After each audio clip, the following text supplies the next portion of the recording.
હાલ કયા વિસ્તારમાં આપ ઉપસ્થિત છો અને શું હાલ ત્યાં જોઈ રહ્યા છો?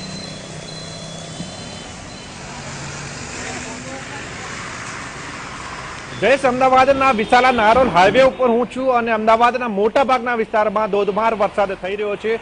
મેઘાનું આગમન થઈ ચૂક્યું છે અને શહેરીજનો જે વરસાદની રાહ જોઈ રહ્યા હતા તે વરસાદ આવી ચૂક્યો છે. મારા કેમેરા પર્સન ચિરાગ રાવલ આપને દ્રશ્ય બતાવશે. અમદાવાદના વિશાલા નારોલ હાઈવેના દ્રશ્યો છે કે જ્યાં આગળ વરસાદ વરસી રહ્યો છે અને લોકો પણ આ વરસાદની મજા માણી રહ્યા છે. ખાસ કરીને જે રીતે વાત કરવામાં આવે તો આગામી 5 દિવસ સુધી હવામાન વિભાગે જે આગાહી કરી છે વરસાદને લઈને અમદાવાદ શહેરમાં વરસાદ વરસી રહ્યો છે અને લોકો આ વરસાદની મજા માણી રહ્યા છે. કારણ કે છેલ્લા કેટલાય સમયથી અમદાવાદીઓ બફારાનો અનુભવ કરી રહ્યા હતા અને આ બફારાથી જ હવે લોકોને રાહત મળી છે. કારણ કે જે રીતે આગાહી કરવામાં આવી હતી કે અમદાવાદમાં આગામી 5 દિવસ દરમિયાન વરસાદ વરસી શકે છે અને તેને લઈને જ અમદાવાદમાં આ વરસાદ વરસી રહ્યો છે.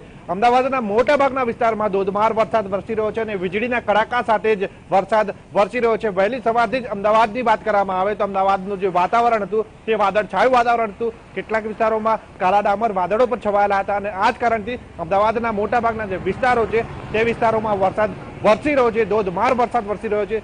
લોકો પણ આ વરસાદમાં પલળવાની મજા માણી રહ્યા છે. બિલકુલ પ્રતિક, ખાસ કરીને અમદાવાદની તમામ પરિસ્થિતિઓની વાત કરવામાં આવે, અલગ અલગ વિસ્તારોમાં પાણી પણ ભરાયા છે, ઝાડ પડવાની પણ ઘટના સામે આવી રહી છે. કયા વિસ્તારોમાં સૌથી વધારે પરિસ્થિતિ અત્યારે વિકટ જણાઈ રહી છે? પ્રતિક,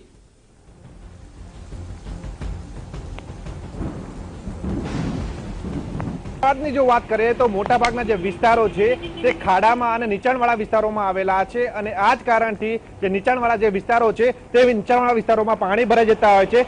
ખાસ કરીને જે રીતે સામાન્ય વરસાદ પણ વરસતો હોય છે ત્યારે આવા વિસ્તારોમાં પાણી ભરાઈ જતા હોય છે. વિસ્તારની જો વાત કરવામાં આવે તો પૂર્વ વિસ્તારમાં હાટકેશ્વર છે, જસુદા છે, સીટીએમ છે, મણિનગર છે, આવા વિસ્તારોમાં પાણી ભરાઈ જતા હોય છે. પશ્ચિમ વિસ્તારની જો વાત કરવામાં આવે તો પશ્ચિમ વિસ્તારમાં પણ વસ્ત્રાપુર, જોધપુર જેવા વિસ્તારો છે ત્યાં આગળ સામાન્ય વરસાદમાં પણ પાણી ભરાઈ જવાની સમસ્યા સર્જાતી હોય છે, જેના કારણે સ્થાનિકો અવારનવાર હેરાન પરેશાન થતા હોય છે. પરંતુ આ સમસ્યાનો નિકાલ લાવવા માટે અમદાવાદ મ્યુનિસિપલ કોર્પોરેશન દ્વારા જે પ્રી મોન્સૂનની કરોડો રૂપિયાની જે કામગીરી કરવામાં આવી છે તેના અનેક બળગા ફૂંકી રહ્યા છે. પરંતુ અમદાવાદમાં સામાન્ય વરસાદ વરસતાની સાથે જ આ તમામ વિસ્તારોમાં પાણી ભરાઈ જવાની વિકટ સમસ્યા સર્જાતી હોય છે, જેનો નિકાલ લાવવામાં અમદાવાદ મ્યુનિસિપલ કોર્પોરેશન સદંતર નિષ્ફળ નીવડ્યું છે. બિલકુલ પ્રતિક, તમામ પરિસ્થિતિ પર આપ નજર રાખતા